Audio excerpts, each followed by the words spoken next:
sekalian, selamat pagi. Assalamualaikum warahmatullahi wabarakatuh. Tetap semangat belajar ya untuk hari ini. Pada pagi hari ini kita berjumpa lagi di mata pelajaran IPS di kelas 9 ya. Nah, untuk memulai materi pada pelajaran pagi hari ini, mari kita awali dengan berdoa sesuai keyakinan masing-masing ya. Kita awali dengan berdoa. Berdoa dimulai. Selesai. Nah, anak-anak, pada pagi hari ini Miss Rina akan menyampaikan beberapa tujuan pembelajaran pada pagi hari ini. Untuk tujuan pembelajaran pada pagi hari ini, kita akan membahas di bab 7. Nah, ya, kalian boleh buka buku paketnya di halaman 154, dan untuk tujuan pembelajarannya adalah yang pertama, setelah mempelajari materi ini, diharapkan kalian bisa menjelaskan pengertian ekonomi kreatif dan jenis-jenisnya. Lalu yang kedua, menjelaskan pengembangan jenis-jenis ekonomi kreatif di Indonesia. Lalu yang ketiga, menjelaskan contoh ekonomi kreatif di Indonesia yang berhasil mensejahterakan masyarakat Indonesia. Nah, itulah tujuan pembelajaran pada materi di bab 7 kali ini tentang ekonomi kreatif. Nah, untuk lebih lengkapnya dan lebih jelasnya, Miss Rina akan paparkan materinya melalui video animasi yang akan Miss Rina sampaikan berikut ini. Kalian simak bersama-sama ya, dan juga kalian catat hal-hal yang penting dalam materi tersebut. Oke, kita simak bersama-sama ya. Silakan. Selamat pagi anak-anak, Assalamualaikum. Selamat berjumpa lagi dalam pembelajaran IPS. Bagaimana kabarmu hari ini? Semoga dalam keadaan sehat ya. Pada pertemuan kali ini kita akan membahas materi mengenai ekonomi kreatif. Ayo anak-anak, kita mulai pembahasan materi ini dan tetap semangat ya. Ayo, siapa di antara kalian yang kalau sudah besar nanti mau menjadi wirausahawan? Para wirausahawan berperan besar dalam pengembangan sektor ekonomi, khususnya sektor ekonomi kreatif loh. Apakah kalian pernah mendengar konsep ekonomi kreatif? Yuk, mari kita simak bersama pembahasan materi mengenai ekonomi kreatif. Kreativitas adalah kemampuan seseorang untuk melahirkan sesuatu yang baru, baik itu berupa gagasan maupun karya nyata yang relatif berbeda dengan yang ada sebelumnya. Ekonomi kreatif adalah sebuah konsep di era ekonomi baru yang mengandalkan ide atau gagasan kreatif untuk meningkatkan pertumbuhan ekonomi. Indonesia memiliki 14 subsektor ekonomi kreatif loh. Apa saja sih? Yuk kita simak satu persatu. Yang pertama, iklan atau periklanan. Kegiatan ini berkaitan dengan jasa periklanan, yaitu komunikasi satu arah dengan menggunakan media tertentu. Yang kedua, arsitektur. Kegiatan ini berkaitan dengan segi desain, tidak hanya untuk desain rumah, tetapi juga untuk desain perkantoran atau ruang publik lainnya.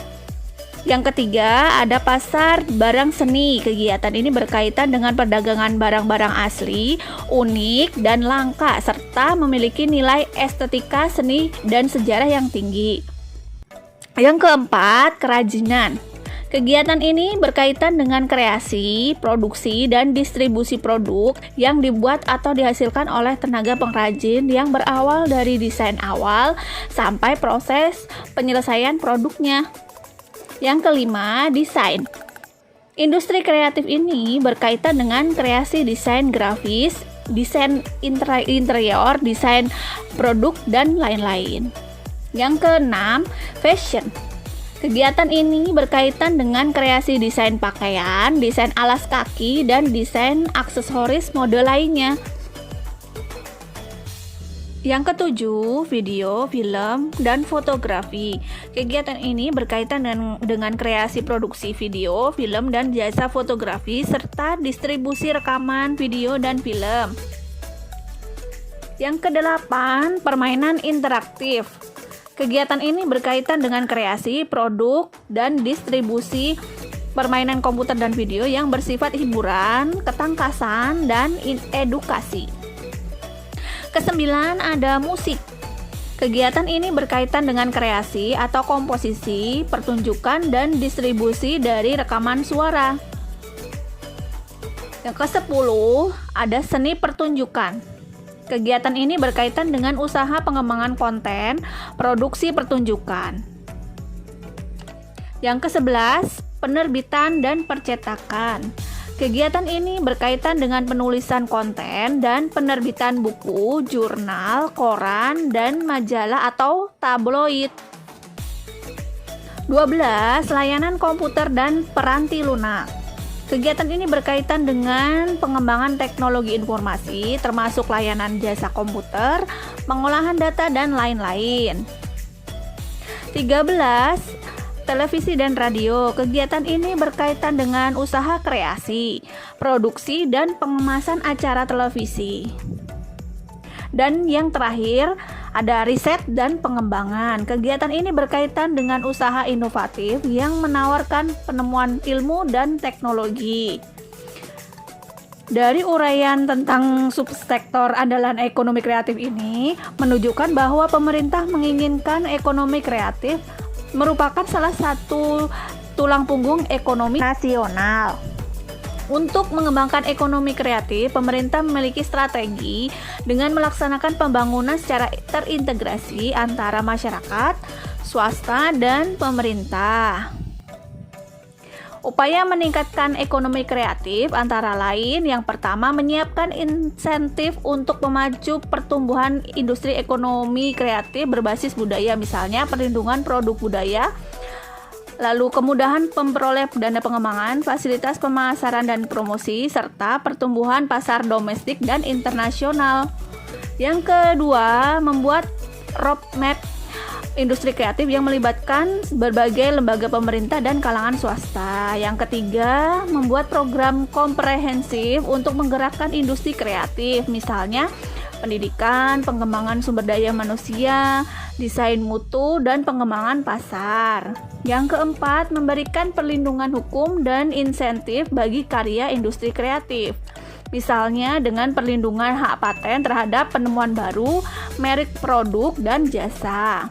Dan yang kelima, membentuk Indonesia Creative Council yang menjadi jembatan untuk menyediakan fasilitas bagi para pelaku industri kreatif.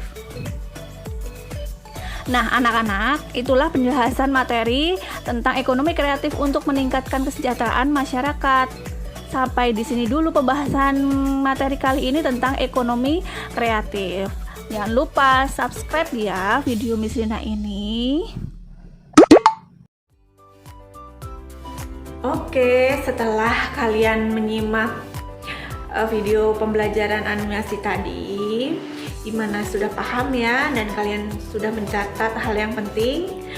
Jika sudah, silahkan buka buku paketnya di halaman 157 untuk tugasnya. Miss Lina akan memberikan tugas latihan 7.1 di halaman 157. Kalian kerjakan nomor 1 sampai nomor 5. Biasa ya, kalian kerjakan di buku tulis, lalu jawabannya kalian foto, kirim ke WhatsApp Miss Lina. Miss Lina tunggu hari ini sampai jam 3 sore. Oke? Miss Lina akhiri untuk pembelajaran kali ini cukup sekian dulu. Jangan lupa tetap menerapkan protokol kesehatan di rumah. Jangan lupa 3M ya. Lalu tetap jaga kesehatan. Miss Lina akhiri, wabillahi taufik wal hidayah. Wassalamualaikum warahmatullahi wabarakatuh.